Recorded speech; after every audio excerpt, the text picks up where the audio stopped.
샬롬, 이동춘 목사입니다. 오늘도 여러분의 삶이 주님의 평안으로 가득하시길 기원하며 하나님의 말씀을 나누겠습니다. 오늘 주시는 말씀은 잠언 16장 21절로부터 24절의 말씀입니다. 마음이 지혜로운 자는 명철하다 일컬음을 받고 입이 선한 자는 남의 학식을 더하게 하느니라. 명철한 자에게는 그 명철이 생명의 샘이 되거니와 미련한 자에게는 그 미련한 것이 징계가 되느니라. 지혜로운 자의 마음은 그의 입을 슬기롭게 하고 또 그의 입술에 지식을 더하느니라. 선한 말은 물송이 같고 마음에 달고 뼈에 양약이 되느니라. 아멘. 잠언 16장 21절로부터 24절 말씀을 본문으로 이렇게 말을 하게 하소서 라는 제목으로 말씀을 나누도록 하겠습니다. 젊은 시절에 저는 말을 조심하지 않았습니다. 거칠기도 했고 과격도 했습니다. 즉흥적인 면도 강했고요. 별로 무서운 것이 없어서 그랬을까요? 여하튼 정제하지 않았고 직설적인 면이 많았습니다. 그래서 말사고가 꽤 있었습니다. 가족들에게도 그렇고 이웃들에게도 성도들에게도 그랬습니다. 생각날 때마다 얼굴이 화끈거립니다. 오늘 본문을 주신 것은 이런 저를 반면교사 삼으라는 뜻입니다. 잠언은 지혜와 지혜자에 대해 그 어떤 성경보다도 풍성하게 설명하고 정의를 내리고 있습니다. 때문에 본문은 지혜자를 중심으로 읽고 이해하면 됩니다. 본문에서 말하는 지혜자는 하나님을 믿고 하나님의 말씀을 바르게 이해한 하나님의 뜻 전달자입니다. 그러므로 본문은 그리스도인은 지혜자가 될 것을 주문합니다. 이러한 지혜자의 책무를 지닌 그리스도인은 언어 행위에 있어 알아야 하고 주의해야 할 몇 가지가 있습니다. 첫째는 품위 있는 말을 사용해야 합니다. 21절입니다. 마음이 지혜로운 자는 명철하되 일컬음을 받고 입이 선한 자는 남의 학식을 더하게 하느니라. 이 말씀이 지적하시는 바처럼 지혜로운 사람은 명철함을 인정받습니다. 통찰력에 의한 사리 분별에 밝기 때문입니다. 그러나 중요한 전제 조건이 있습니다. 입이 선해야 명철함을 인정받을 수 있다는 사실입니다. 입이 선하다는 것은 무슨 뜻일까요? 기본적으로 좋은 말, 착한 말을 한다는 뜻입니다. 이것은 상대에게 좋은 말이라는 것이지 아첨이나 아부는 아닙니다. 그리고 상대가 잘 될 말을 사는 것이기에 아무렇게나 하는 말이 아닙니다. 입이 선하다는 것은 상대에게 좋은 말을 하는 것이고 상대가 잘 될 말을 하는 것입니다. 그런데 입이 선하다는 것에는 말이 부드럽고 말이 친절하다는 뜻도 있습니다. 거칠고 예의나 버릇이 없는 말은 입이 선하지 않은 것입니다. 사실 누구든 거칠고 예의나 버릇 없는 말은 별로 관심 없지 않습니까? 혹여 거짓말이라도 부드럽고 친절한 말은 진실처럼 들립니다. 결국 이러한 친절하고 부드러운 말, 상대에게 좋은 말, 착한 말은 품이 있는 말입니다. 말하는 사람의 기품과 위엄을 인정받게 되는 말입니다. 그렇기에 이런 사람에게는 다른 이들이 배우고자 하는 마음이 생기는 법입니다. 입이 선한 자는 남의 학식을 더하게 하느니라. 저절로 존경심이 생깁니다. 그렇기에 그리스도인이 이러한 품이 있는 말을 사용하는 것은 당연한 언어 행위입니다. 둘째는 참된 지성이 드러나는 말을 사용해야 합니다. 22절입니다. 명철한 자에게는 그 명철이 생명의 샘이 되거니와 미련한 자에게는 그 미련한 것이 징계가 되느니라. 여기서 말하는 명철은 단지 똑똑하고 예리한 것을 의미하지 않습니다. 참된 지성을 의미합니다. 바르게 깨닫고 정확하게 익힌 지식을 일컫습니다. 이러한 참된 지성인 명철은 누구에게든 자신에게든 생명의 샘이 됩니다. 살리는 명철이 됩니다.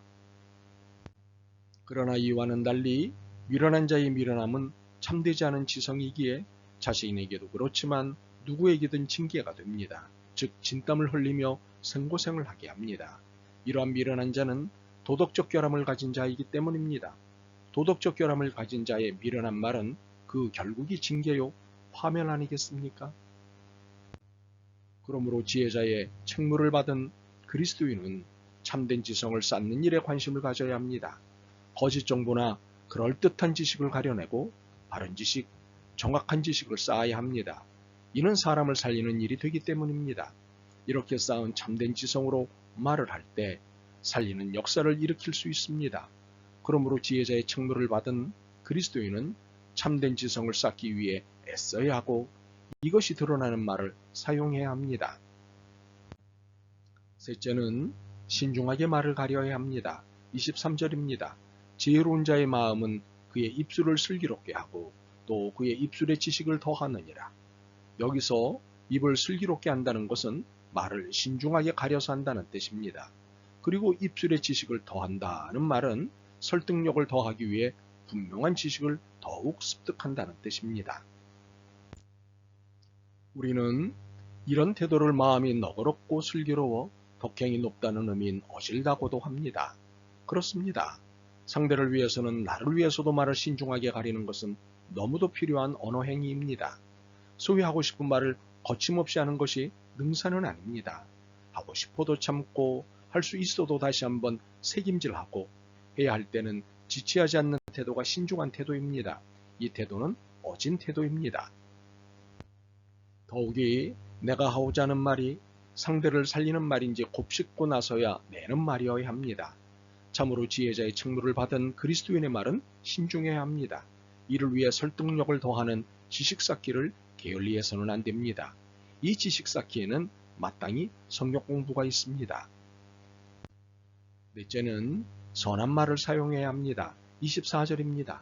선한 말은 꿀송이 같아서 마음에 달고 뼈에 양약이 되느니라. 여기서 선한 말은 앞서도 설명했지만 다정스러운 말이고 부드러운 말이고 친절한 말입니다. 그래서 24절은 꿀송이 같다는 표현을 한 것입니다. 선한 말은 누구나 좋아하는 말이자 모두에게 에너지를 주는 말이라는 뜻입니다. 그렇습니다. 다정하고 부드럽고 친절한 말은 누구라도 행복하게 하는 말입니다. 마음을 달게 하는 말입니다. 더욱이 뼈에 양약이 됩니다. 이는 실제로 몸에 활력을 주되 당장 활력을 주는 말입니다. 그러니 쑤시는 뼈를 낫게 해줍니다. 뼈에 양약이 되는 말은 다정하고 부드럽고 친절한 선한 말입니다. 이제 여러분에게 묻고 싶습니다. 어떻게 하시겠습니까? 계속 또는 간혹이라도 정없고 거칠고 예의 없는 말을 하시겠습니까? 아니면 지금부터라도 다정하고 부드럽고 친절한 말을 하시겠습니까? 죽이는 말을 하시겠습니까? 살리는 말을 하시겠습니까? 그런데 무슨 말을 하실지 망설이실 것이 있을까요? 기억하십시다. 선한 말은 꿀송이 같아서 마음에 달고 뼈에 양약이 되느니라. 하나님은 야고보서 3장 8절부터 10절 말씀을 통해 이렇게 경고하셨습니다. 혀는 능히 길들일 사람이 없나니 쉬지 아니하는 악이요 죽이는 독이 가득한 것이라. 이것으로 우리가 주 아버지를 찬송하고 또 이것으로 하나님의 형상대로 지음을 받은 사람을 저주하나니 한 입에서 찬송과 저주가 나는도다. 내 형제들아 이것이 마땅하지 아니하니라. 야고보서의 지적은 고통스럽습니다. 그러므로 오늘 주신 말씀을 따라 품위 있는 말을 사용해야 합니다. 참된 지성이 드러나는 말을 사용해야 합니다. 선한 말을 사용해야 합니다. 무엇보다도 신중하게 말을 가려야 합니다. 참으로 어진 말을 내놓아 찬송하는 입으로 인정받아야 합니다. 저주는 절대 안 됩니다.